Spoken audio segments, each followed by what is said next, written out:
Hello बच्चों, welcome to my YouTube channel.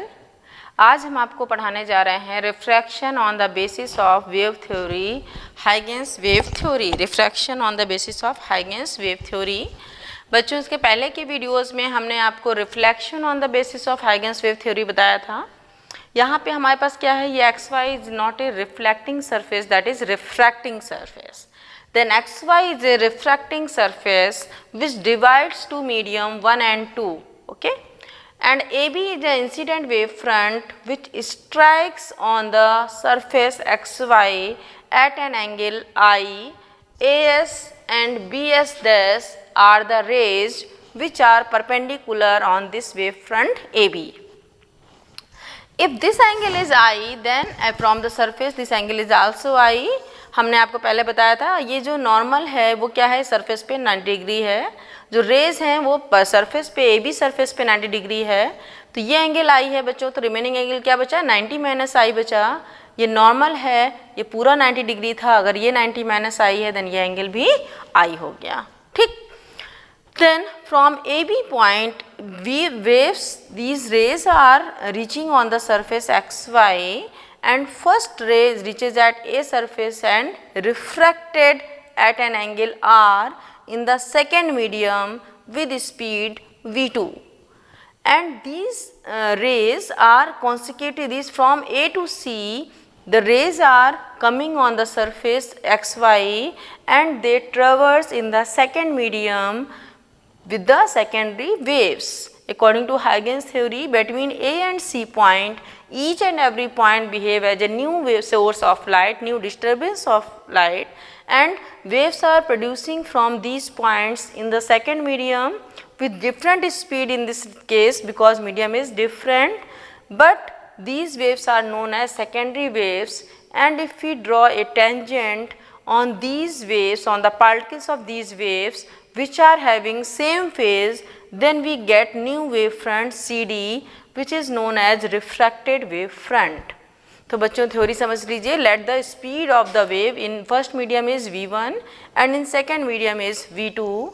When the light rays reaches, when the wave front reaches at xy surface, then at A point this ray is refracted at an angle R and traverse in the second medium with the speed v2, but between A and C till the same time B reaches at C in same time t, but its speed is v1 in first medium. Between A and C, each and every point behave as a new disturbance, new source of light according to Huygens theory, and from each point between A and C, the secondary waves start growing in the second medium with the speed v2. Then the distance traveled between B and C is v1t in first medium, and distance covered by the secondary waves in second medium, that is AD is equal to v2 into d. तो क्या हमने यहाँ पे लिया कि distance जो है BC is equal to v1 into t है एंड AD जो है that is equal to v2 into t है। हमको दो ट्रायंगल्स लेने हैं, तो क्या ले लेंगे, in triangle ABC and triangle ADC। ABC और ADC में लेंगे हम, तो ABC और ADC में क्या चीज़ कॉमन आ रही है बच्चों, AC कॉमन है दोनों के बीच में। दोनों के बीच में जो है हमारे पास वो क्या है, AC कॉमन आ रही है। लेकिन यहाँ पे हम कॉन्ग्रुएंट एंगल्स नहीं लेंगे, यहाँ पे हमें केवल क्या लेना है, हमें यहाँ पे जो है वो रेशियो लेना है, साइन आई की वैल्यू लेनी है। Sine i is equal to कैसे होगा, तो देखिए ये 90 डिग्री है, ये अगर 90 डिग्री है देन ये भी 90 डिग्री है, परपेंडिकुलर राइट एंगल बन गया, परपेंडिकुलर राइट एंगल है ये। हम आई ले रहे हैं तो आई के सामने वाला क्या हो गया, परपेंडिकुलर, ये क्या हो गया, हाइपोटेन्यूज हो गया। तो हम साइन आई की वैल्यू लेंगे, then sine i is equal to क्या हो गया, BC अपॉन AC, और BC की वैल्यू क्या है, v1t अपॉन AC, ऐसे ही बना रहने दीजिए, इक्वेशन 1 हो गई। सेकेंड ट्रायंगल हमने लिया था ADC, ADC में लेते हैं, ये एंगल R है और यहाँ पे भी क्या है, ये रेज है 90 डिग्री है, तो ये R के सामने वाला क्या हो गया, परपेंडिकुलर हो गया। Sine R is equal to AD upon hypotenuse, जिसमें भी AC हो गया। AD की जो वैल्यू है that is v2 into t upon AC, दोनों को डिवाइड कर देंगे हम, then sine I upon sine R is equal to V1t upon AC upon V2t upon AC, AC cancel out हो जाएगा बच्चों, t भी कैंसिल आउट हो जाएगा, क्या बचा हमारे पास V1 अपॉन V2। तो बच गया हमारे पास sine I upon sine R is equal to V1 upon V2, और यही V1 अपॉन V2 क्या होता है, रिफ्रैक्टिव इंडेक्स होता है, स्नेल्स लॉ होता है, आपने पहले रे ऑप्टिक्स में पढ़ा था। और स्नेल्स लॉ जो है वो क्या है, सेकेंड लॉ ऑफ रिफ्रैक्शन है।